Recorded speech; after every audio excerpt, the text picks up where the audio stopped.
¿Qué tal, amigos? Bienvenidos a una nueva edición de Transporte al Día, este programa que hacemos para la Cámara de Transporte del Uruguay a través de BTV. La ministra de Transporte realizó hace pocas horas una ponencia, una locución, una exposición en la Cámara de Comercio de Ciudad de la Costa. Fue tanta la demanda que hubo incluso que cambiar el lugar, la sede de esa charla, y se hizo allí en un local cercano a la divisoria entre Montevideo y Canelones en la zona de Carrasco.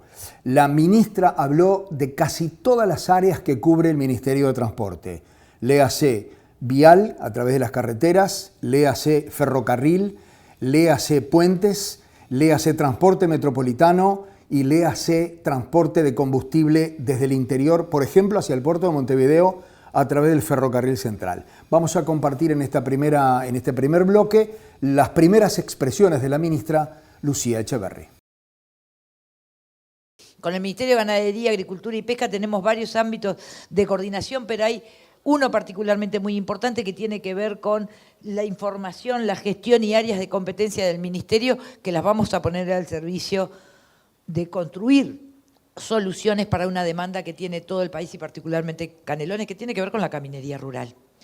Ahí hay no solamente datos que tienen que ver con los cambios de la producción, el incremento de la carga, por dónde transita o dónde se concentra, sino además con recursos genuinos que son del propio Ministerio de Ganadería, como tiene que ver con algunos predios que son potencialmente canteras, que van a estar al servicio de generar soluciones y esfuerzos conjuntos. Y esto particularmente porque nosotros entendemos que el tema de la caminería rural no lo vamos a resolver empujándonos o tirándonos la competencia. Esto es camino rural, es competencia departamental, esto es ruta y esto entonces es competencia nacional.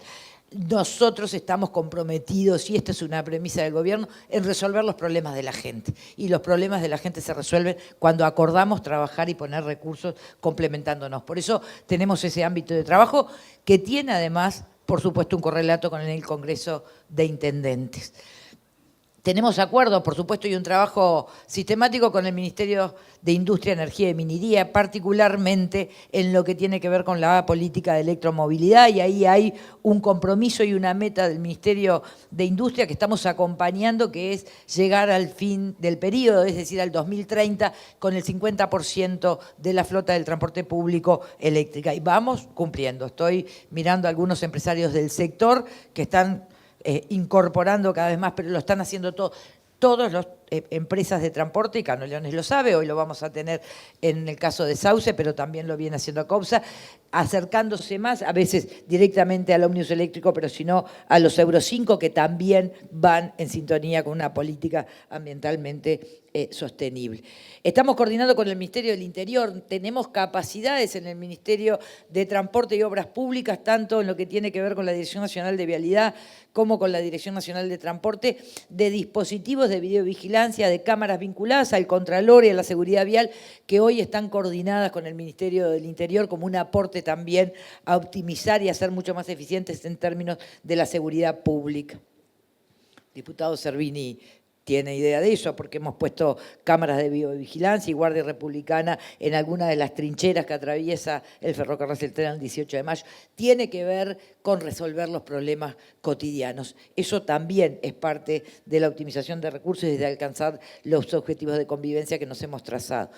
Tenemos una mesa de trabajo con el Ministerio de Salud Pública que amplifica recursos.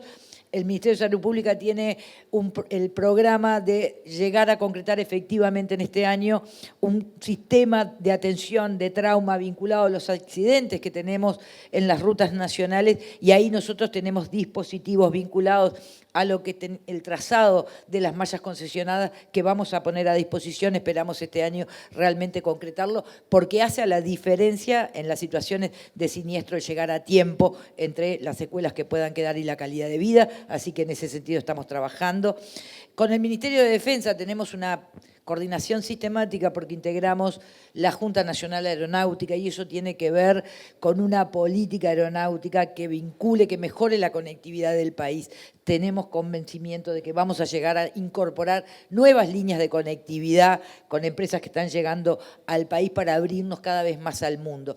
Y de hecho, hay un hito muy importante, y es que en agosto del año pasado fue la elección de la OASI, que es la Organización Internacional de la Aviación Civil, 159 países le integran. Uruguay, aún sin tener línea de bandera, fue electo en el Consejo Directivo, por lo tanto, su voto define en el mundo la conectividad aérea. Y eso es en el reconocimiento de un trabajo serio y sostenido que se viene haciendo, y ahí tenemos con el Ministerio de Defensa Nacional una coordinación permanente con la DINASI. Tenemos una coordinación, por supuesto, con el Ministerio de Relaciones Exteriores, en muchas áreas, pero particularmente de interés en términos del crecimiento económico, la captación de inversiones y el desarrollo del comercio exterior para nuestro sector empresarial y que genere trabajo, que tiene que ver con la administración de las dos vías principales de comercio exterior, que es la hidrovía de Paraná, ¿verdad?, y la hidrovía de la Laguna Marín, que son relevantes y que estamos avanzando, coordinando también con la representación de las delegaciones uruguayas en la Comisión Administradora del Río de la Plata, en la Comisión Administradora del Río Uruguay. Y me parece importante señalarlo. Tenemos coordinaciones permanentes con otros ministerios, a veces más de soporte, de apoyo o de aporte de los servicios y las capacidades técnicas del Ministerio, particularmente con el Ministerio de Vivienda, con el Ministerio de Desarrollo Social, con el Ministerio de Educación y Cultura. El Ministerio está poniendo capacidades que tiene a través de la Dirección Nacional de Topografía de remanentes de tierra, eventualmente para la concreción de los programas de cada uno de estos ministerios, o directamente poniendo las capacidades técnicas del Ministerio al servicio de estos organismos. Lo vamos a ver más adelante, porque nosotros estamos comprometidos con la inversión en la infraestructura dura, que es la infraestructura vial, pero también en la infraestructura social. Y acá la Dirección Nacional de Arquitectura viene gestionando y poniéndose al servicio justamente de la construcción de esa infraestructura social con otros organismos, y lo vamos a ver los recursos y los organismos que ya están involucrados en eso. Con el Ministerio de Turismo venimos trabajando en el impulso a las economías locales vinculado al turismo y particularmente al turismo náutico. Lo vamos a ver con materialidad concreta en obras que está comprometido y que ya está gestionando el Ministerio de Transporte. Con la Oficina de Planeamiento y Presupuesto tenemos una coordinación con dos temas fundamentales, porque están acompañando el proceso de modernización de dos organismos muy importantes vinculados con el Ministerio, que es AFE y la Administración Nacional de Puertos. Servicios descentralizados cuyo vínculo en términos institucionales son a través del Ministerio de Transporte y Obras Públicas y que comparten, por supuesto, los lineamientos políticos del gobierno en el alcance de los tres objetivos que les mencionaba. Con el Ministerio de Trabajo, además de tener, por supuesto, una dinámica casi cotidiana de coordinación con Juan Castillo, estamos elaborando a partir de la Ley de Promoción del Empleo, esta ley que toma los mejores elementos de las 4 leyes anteriores. Estamos firmemente convencidos que vamos a lograr implementarla para poder generar empleo asociándonos con el sector privado en todo el país, pero particularmente al norte de Río Negro, porque hay sectores empresariales que se vinculan con el Ministerio que necesitan de la formación de recursos humanos calificados, y ahí hay un instrumento muy potente. Esto tiene que ver con esta premisa que yo les comentaba, trazó el presidente Orsi. Nadie se puede quedar en el metro cuadrado de su ministerio. Acá hay que abrir la cabeza y hay que trabajar en conjunto. Acá importa el árbol, pero también el bosque, y esa es la gestión cotidiana que tenemos en el ministerio. ¿Cómo se sustenta esto? En la explicitación de algo que me parece que es bastante claro, pero que no vale la pena remarcarlo, que es, y más en estos tiempos tan revueltos, no hay asepsia en las definiciones que estamos tomando o en la prioridad de obras y de servicios en la gestión. Esto tiene que ver, por supuesto, con fundamentos políticos que tiene la gestión pública. Y cuando ese fundamento político es meridianamente claro y está establecido como lo hemos hecho a lo largo de todo este tiempo, es cuando efectivamente el diálogo entre el gobierno, en este caso el Ministerio de Transporte y Obras Públicas, los gobiernos departamentales, los gobiernos municipales, los legisladores y todo el sector privado cobra mayor relevancia, porque efectivamente las reglas del juego están claras. Acá no hay que adivinar hacia dónde se va. El rumbo está claro. Nosotros hemos marcado fundamentalmente que queremos un Ministerio de Transporte y Obras Públicas que recupere y fortalezca su rol de planificador y de decisor estratégico para que el país se desarrolle y crezca. Y sobre esa base es que hemos abierto y estamos permanentemente en diálogo con todos los actores que están vinculados al ministerio o aquellos ministerios que tenemos relaciones de cooperación. Y eso es fundamental. Y transparentarla nos parece que es lo importante en una gestión política que tiene que ser seria y que tenga un rumbo claro. Esto es lo que les manifestaba. ¿Cómo vamos a avanzar con esto? Bueno, avanzamos sobre la base de recursos y los recursos hoy son 2.600 millones de dólares de inversión entre todas las áreas. Tienen una definición y una planificación estratégica, tienen una definición conjunta con el Ministerio de Economía y Finanzas, pero además incorpora también una mirada territorial. Esto implica que para elaborar el plan de inversiones tomamos en cuenta no solamente los insumos de todos los servicios técnicos del Ministerio, tomamos en cuenta distintas tecnologías que están al servicio del Ministerio, pero también recorrimos el país, hablamos con todas las autoridades departamentales, hablamos con todos los legisladores y hablamos también con el sector privado. No lo construimos desde definiciones o prefiguradas, sino que las fuimos a corroborar, a complementar e intercambiar en cada pedacito del Uruguay. Recorrimos durante 2 meses cada uno de los departamentos interactuando para que efectivamente lo que se plantea el Ministerio sea lo que pueda dar respuesta a las necesidades y a las potencialidades de cada departamento. De estos 2.600 millones de dólares, hay, por supuesto, una gravitación o una mayor presencia de lo que son las obras vinculadas a la Dirección Nacional de Vialidad. 2.100 millones de dólares son los que están involucrados en la Dirección Nacional de Vialidad. A través de los instrumentos, de la diversidad de instrumentos que tenemos en gestión. Acá estamos trabajando, por supuesto, con obras de contratación o de administración directa, con obras a través de la Corporación Vial del Uruguay, que es una herramienta fantástica que tiene el Ministerio conjuntamente con la Corporación Nacional para el Desarrollo, pero también tenemos las concesiones, tenemos una introducción que nos parece muy importante en los CREMAS, que son los contratos de mantenimiento de activos sostenibles. Es un cambio importante en esa herramienta para el sector privado, pero sobre todo para el Estado en términos de garantizar mejores disminución de costos financieros, por lo tanto son mayor rendimiento de los recursos y, por supuesto, el instrumento de la participación pública-privada, las PPP, también son parte del menú de lo que vamos a utilizar. Ahora, esto viene en un marco de gestión permanente, eso se los decía hoy al inicio, y esto fundamentalmente porque el país no se detiene, los cambios de gobierno y no tenemos ningún sesgo refundacional, hemos corregido lo que entendíamos que había que corregir en el marco del rumbo que hemos trazado y que fue puesto a consideración de la ciudadanía en las elecciones, pero la gestión del Ministerio nunca se detuvo ni se detiene.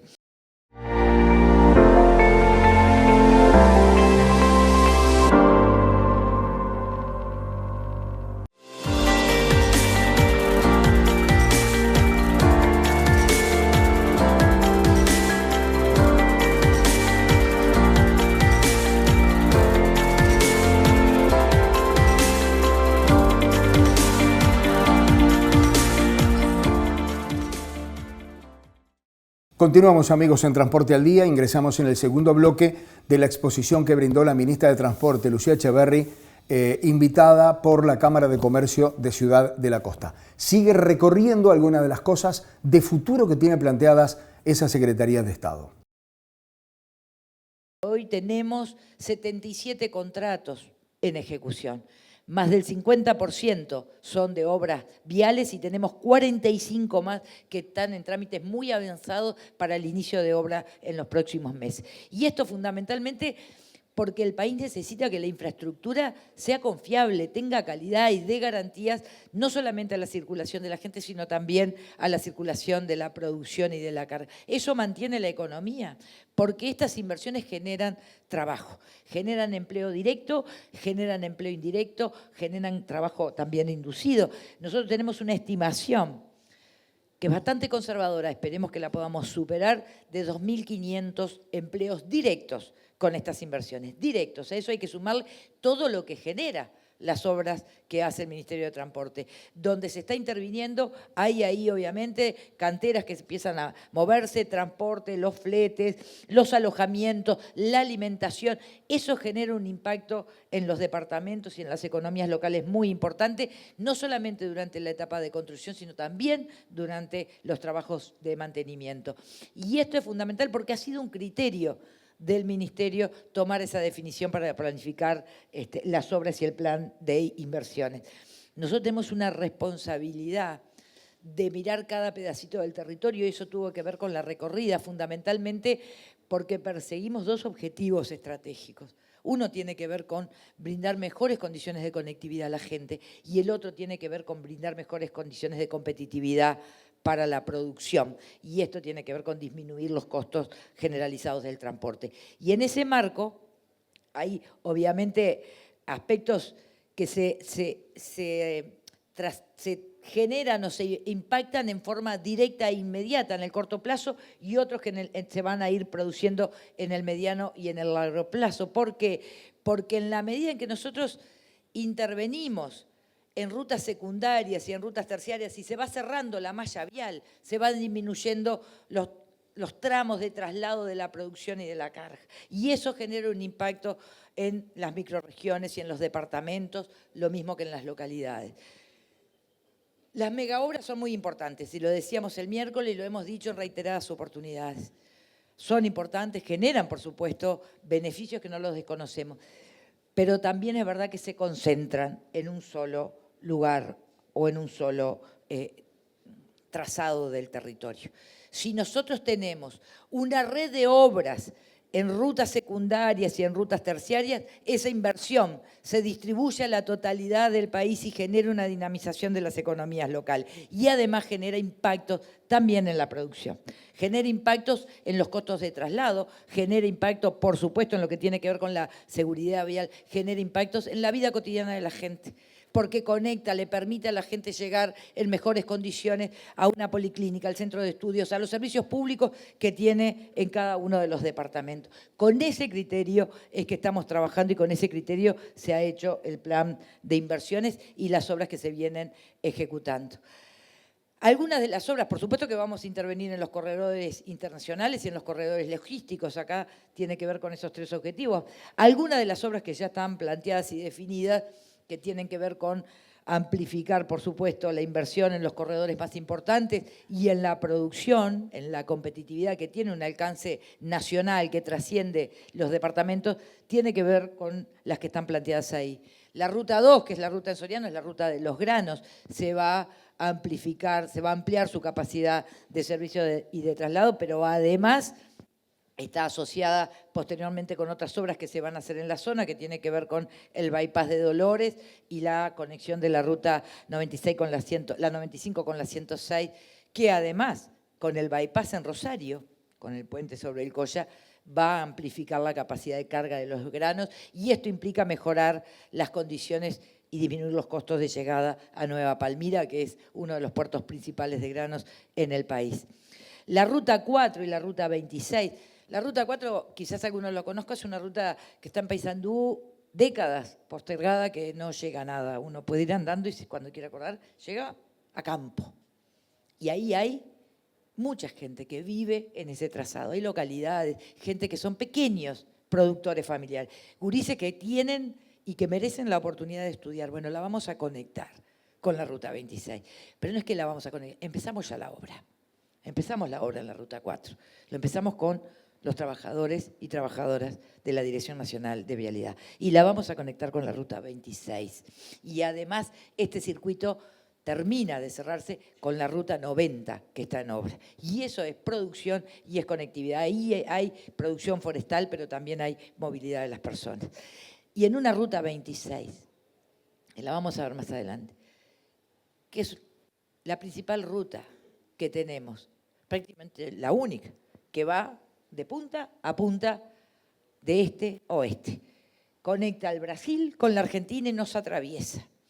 Esa ruta tiene, por supuesto que van a ser intervenciones distintas según los tramos, porque tienen situaciones distintas esos tramos, pero va a elevar su estándar para poder mejorar las condiciones de circulación de la carga, de la producción y de la gente. Porque en este marco que yo le decía, de este trabajo donde cada ministerio mira más allá de su responsabilidad, es una de las rutas que, créanme, parece increíble que en el siglo XXI y con la riqueza que tiene este país, tengamos los niveles de pobreza rural que hay sobre gente que vive un poco más alejada de esa ruta, pero que es la que lo conecta. Por lo tanto, MEVIR la ha priorizado Educación, la ha priorizado el Ministerio de Salud Pública y la ha priorizado el Ministerio de Educación y Cultura a todos los pueblos que se terminan de conectar con esta intervención. Y eso es una mirada que genera lo que tiene que hacer, además de responder a la realidad y a la coyuntura. Construye futuro.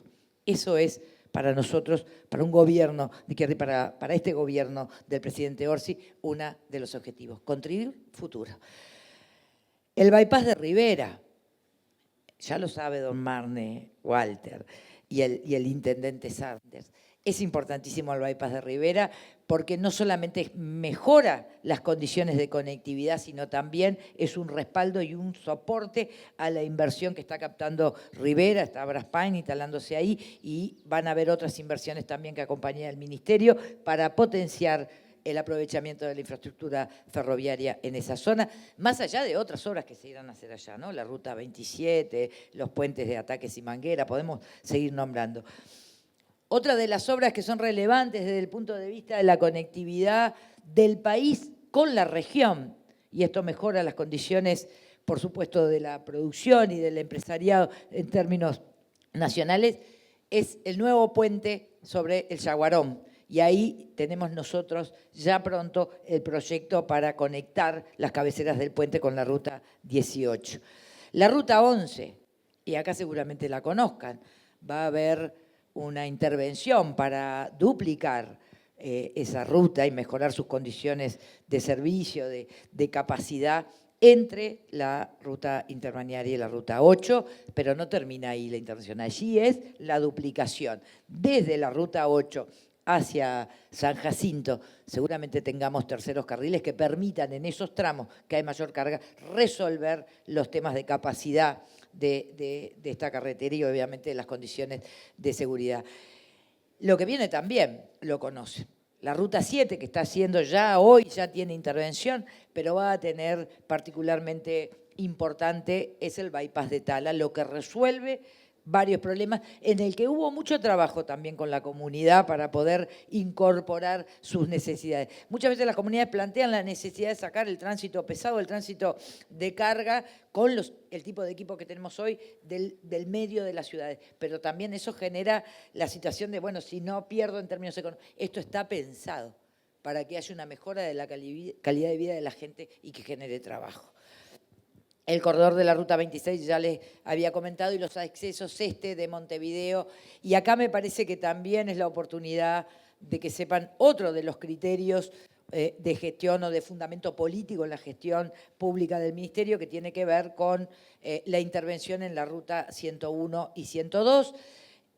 Cuando nosotros asumimos el contrato efectivamente estaba firmado unos días antes, no así el contrato aprobado, por lo tanto teníamos la posibilidad de, una vez ingresado el proyecto, de incorporar las modificaciones sobre la base de incorporar las necesidades del departamento, del municipio y de la gente. Acá miro quién era el alcalde en ese momento, Oliver Moreno, pero también a la propia intendencia, a las autoridades, la dirección de obra, porque allí estaba planteado un intercambiador en 3 niveles, fundamentalmente beneficiaba y priorizado el vehículo particular, el vehículo privado, pero no resolvía ni el problema de la congestión ni de la siniestralidad y generaba un problema muy importante para los usuarios más vulnerables, que son nuestra prioridad.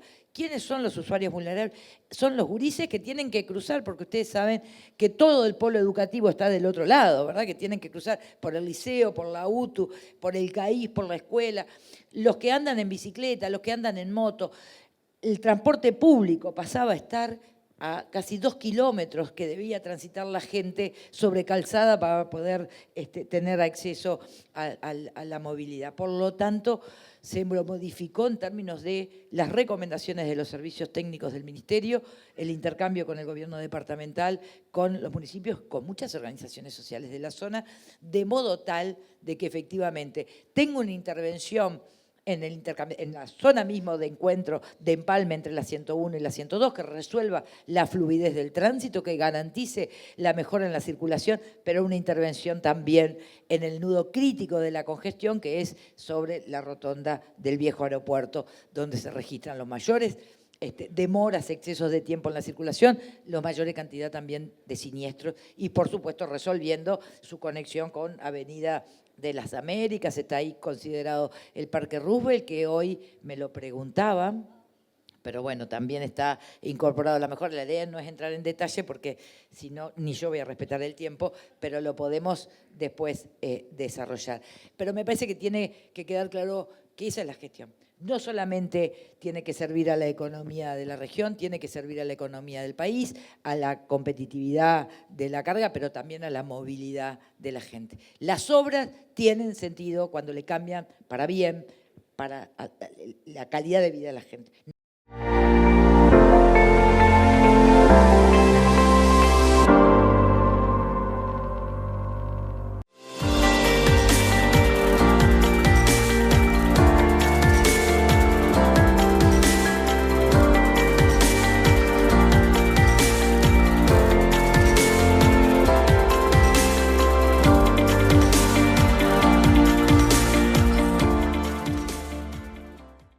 Continuamos, amigos, aquí en Transporte al Día. Reiteramos, estamos siguiendo con ustedes, compartiendo con ustedes una ponencia que hizo la ministra de Transporte, Lucía Echeverri, hace pocas horas, invitada por la Cámara de Comercio de Ciudad de la Costa. Escuchen lo que dice en este tercer bloque y prepárense porque en el último va a hablar de un tema muy candente: las modificaciones, la reestructura del sistema de transporte metropolitano.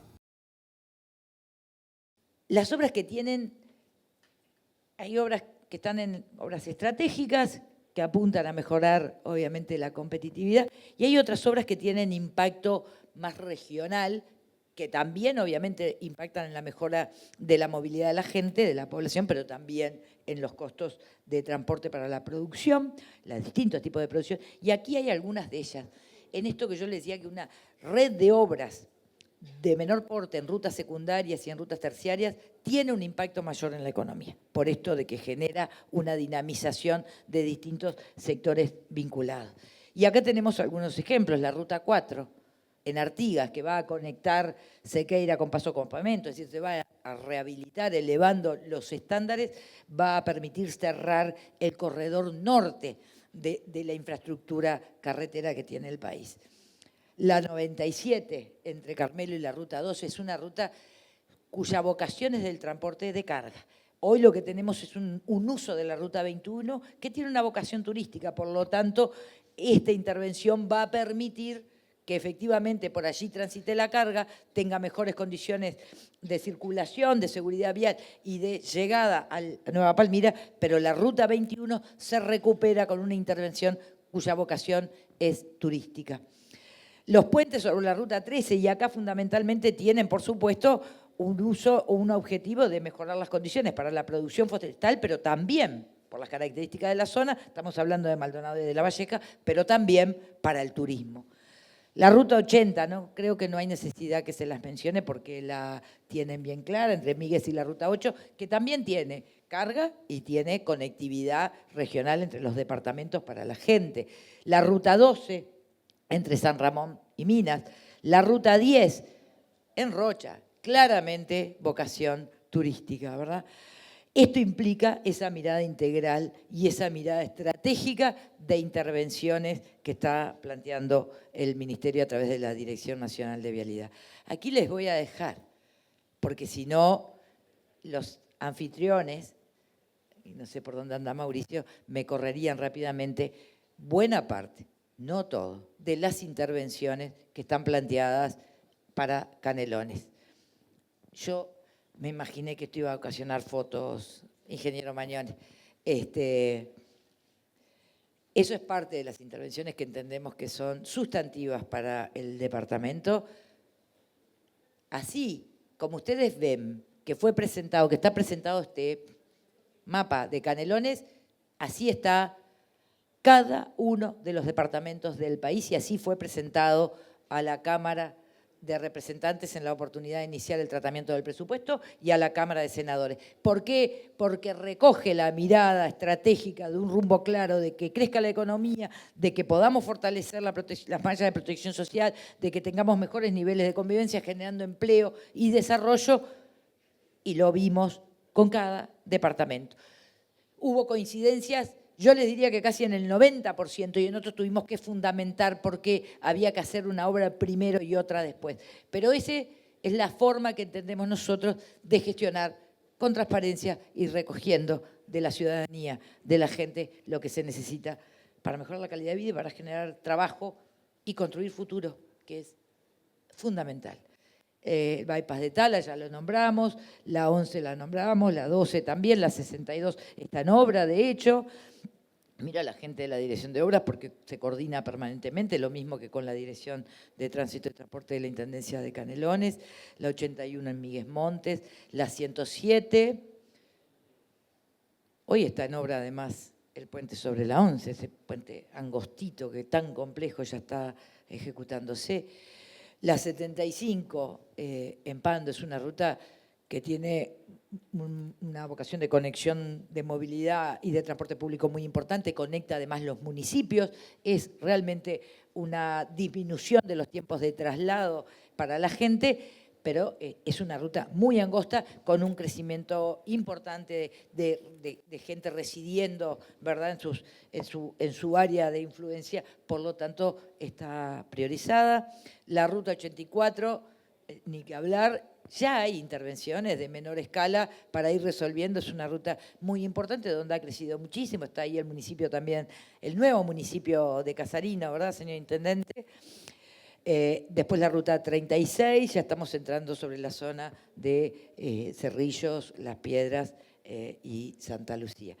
Si me permiten, lo voy a pasar. La característica de Canelones es que el diseño vial del país es así, ¿verdad? De norte a sur, y Canelones tiene esta ubicación que es la suerte, el destino y la construcción de nuestra historia determinada, atravesado por todas las rutas, ¿no es cierto? Ahora, la infraestructura vial, así como el Ministerio no se piensa en forma atomizada, el Ministerio tampoco. Todas las áreas del Ministerio que encontramos fragmentadas las hemos ido generando cada vez mayores niveles de complementación y de diálogo permanente. Felipe Martín, director nacional de Transporte, dialoga y planifica y toma decisiones sobre la base del trabajo con el director nacional de Vialidad. Cada uno de ellos dialoga, interactúa con el director nacional de Topografía, con el director nacional de Arquitectura o con el director nacional de Hidrografía, porque esa es la mirada que tiene que primar para optimizar recursos y para dar respuesta real y concreta a los problemas de la gente. Y acá tenemos una mirada desde la vialidad también que incorpora la inversión en infraestructura más grande de las últimas décadas, que es el ferrocarril central.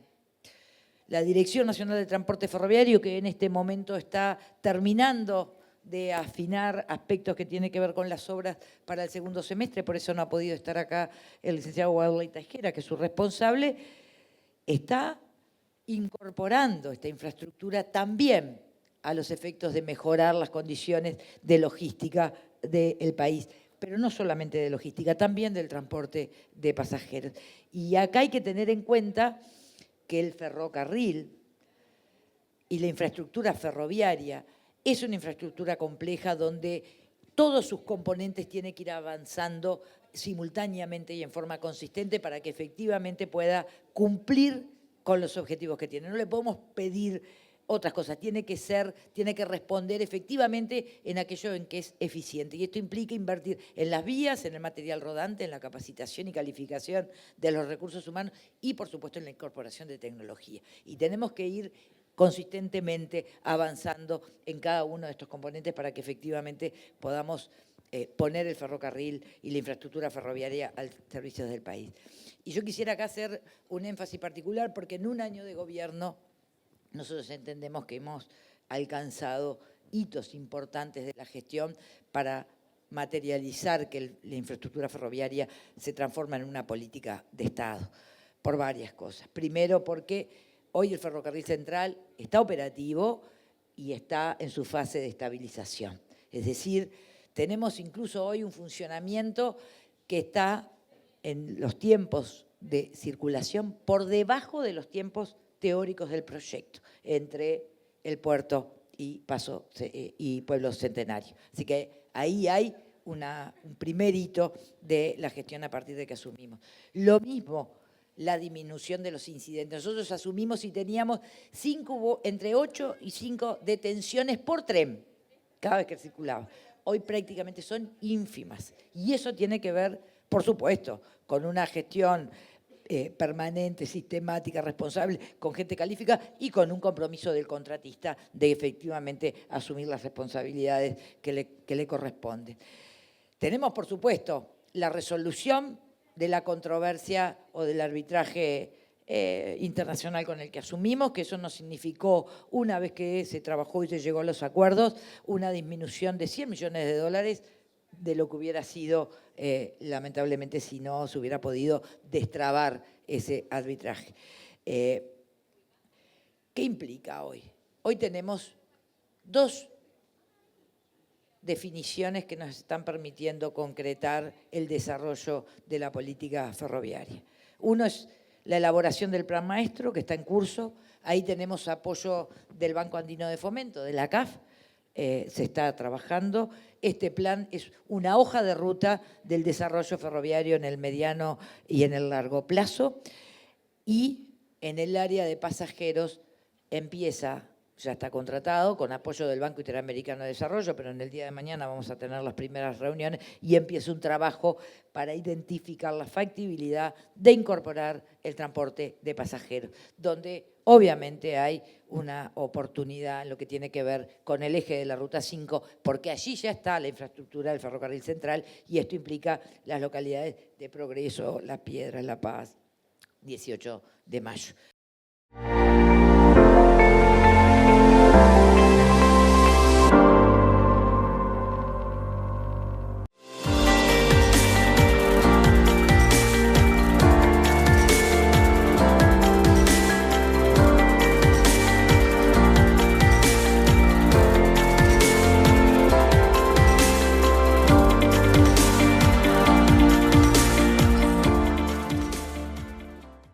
Ingresamos, amigos, en el último bloque de nuestro programa de hoy. Les recordamos, estamos compartiendo con ustedes algunos tramos de la exposición de la ministra Lucía Echeverri, invitada por la Cámara de Comercio de Ciudad de la Costa. En este último bloque, la ministra dijo algunas cosas vinculadas con el futuro del transporte.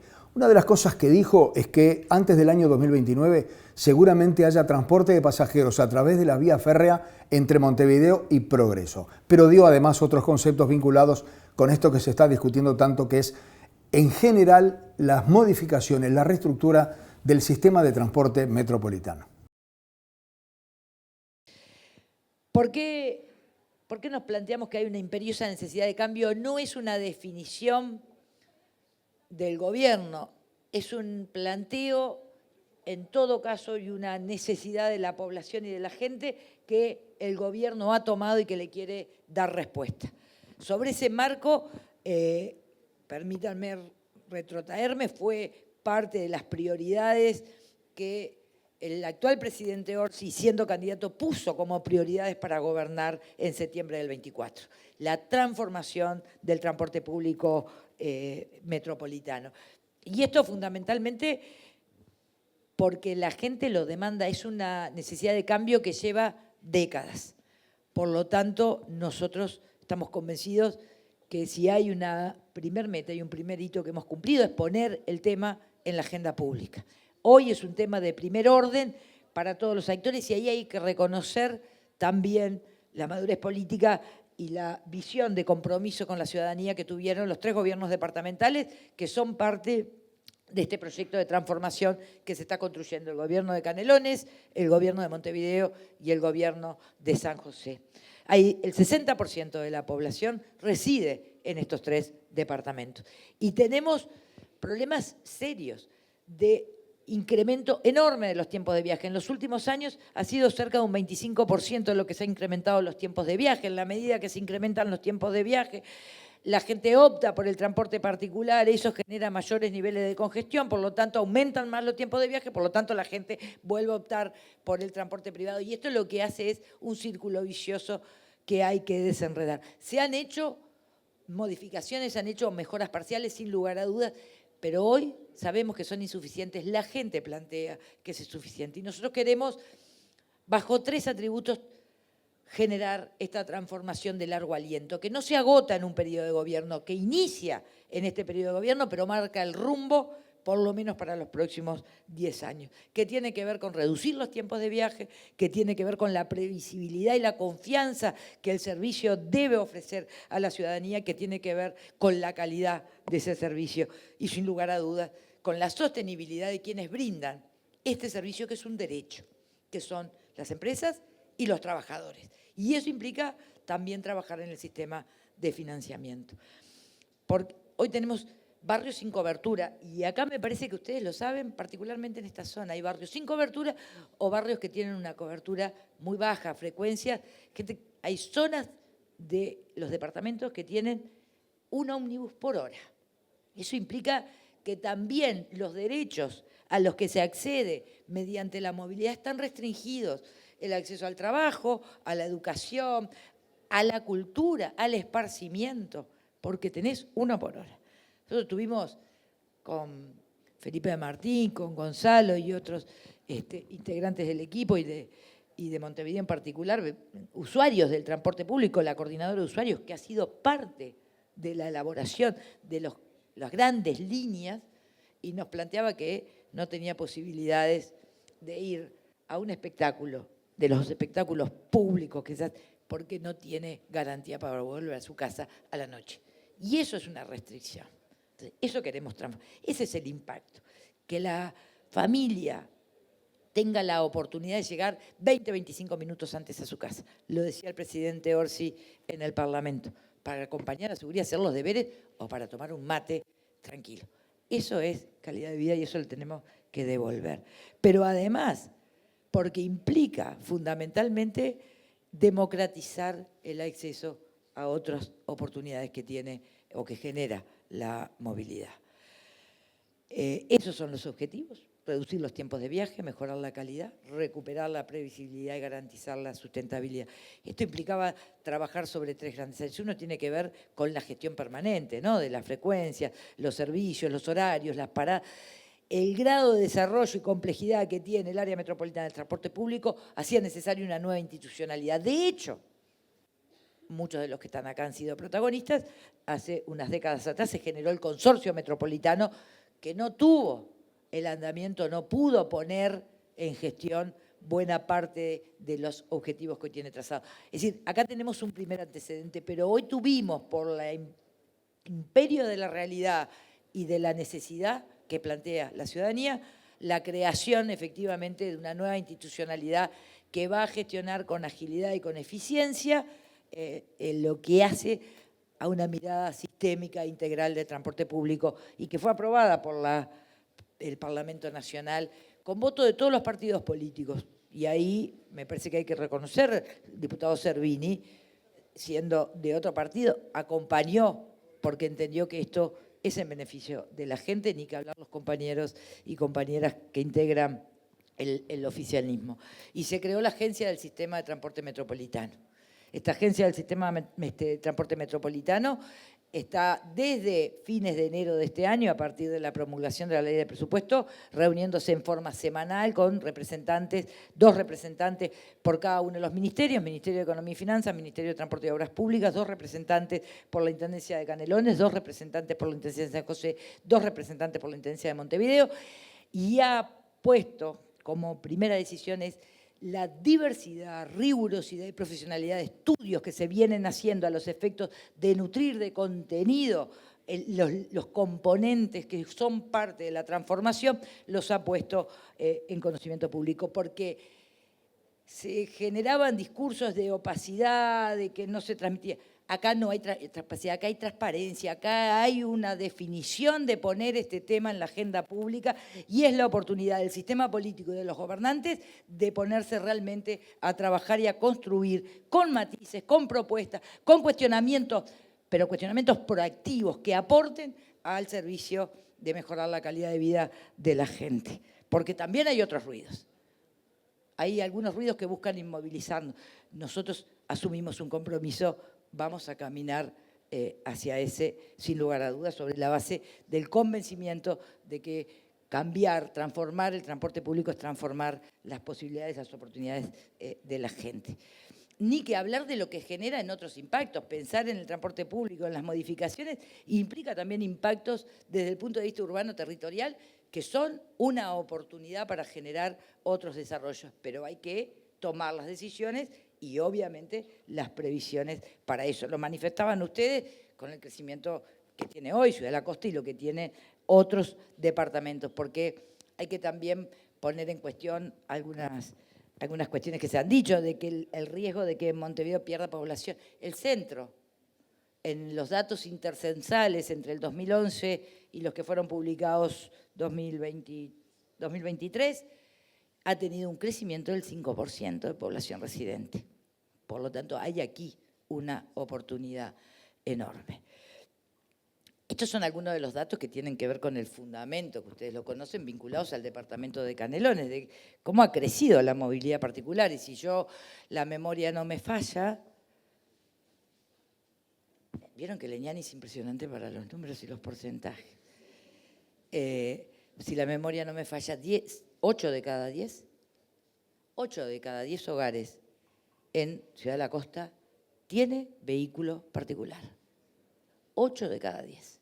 Esa es una realidad. Tiene que ver con esta situación de congestión de un espacio vial y de una ciudad que ya no tiene capacidad para seguir albergando y dando garantías de disminución de tiempo porque el vehículo sea particular. Al contrario, se generan también congestiones que impactan en el transporte público, pero también en aquello que fue pensado como una solución.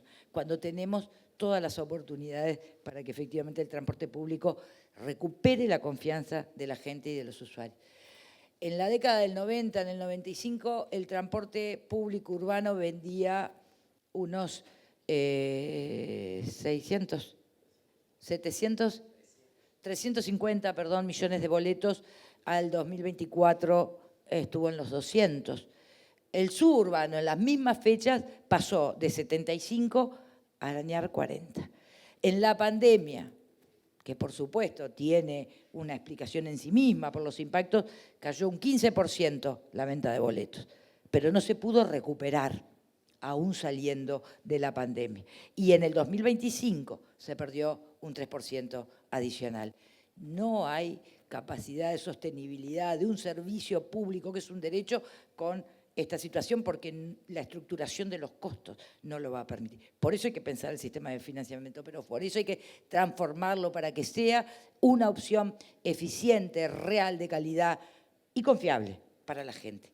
Quien tenga su auto, que venga, que lo pueda parar en un lugar y se tome el transporte público, porque va a pasar en hora y va a llegar a tiempo.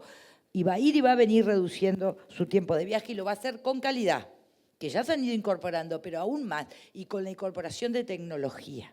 Eso es parte de la transformación. Aquí tienen solamente como otro indicador la venta de nafta y cómo se ha multiplicado, triplicado en realidad en el departamento, ¿no? Porque acá estamos hablando de distintos tipos de vehículos o de motorización individual, fundamentalmente. Esto es parte de lo que explica la situación, ¿no? En este círculo vicioso del problema que se va generando. Y este es el descenso que marcábamos particularmente en lo que tiene que ver con el transporte suburbano, ¿verdad? Una pérdida significativa. Es una baja sostenida que se tiene de todo el transporte, tanto el urbano como el suburbano. Y esta es la realidad que le marcábamos hoy, de barrios que no tienen cobertura o que no tienen una frecuencia acorde a responder a las necesidades de la gente. Si ustedes ven, todos esos segmentos, me dijo que había, no sé, bueno, no importa, son áreas, son barrios de Ciudad de la Costa, para poner el ejemplo, que no tienen servicio de transporte público. Pensemos que en la identificación de los troncales, Ruta 8, Camino Maldonado, 8 de octubre, Avenida Giannatasio, Avenida Italia, 18 de julio, son los dos troncales que fueron definidos en primera instancia, en esta etapa, para intervenir. Bien, amigos, gracias por la atención que nos han dispensado hoy. Hasta aquí nuestro programa por este lunes. La invitación está hecha, como siempre, para el próximo lunes a las 11 de la mañana acá en BTV. Gracias por la atención y será hasta entonces.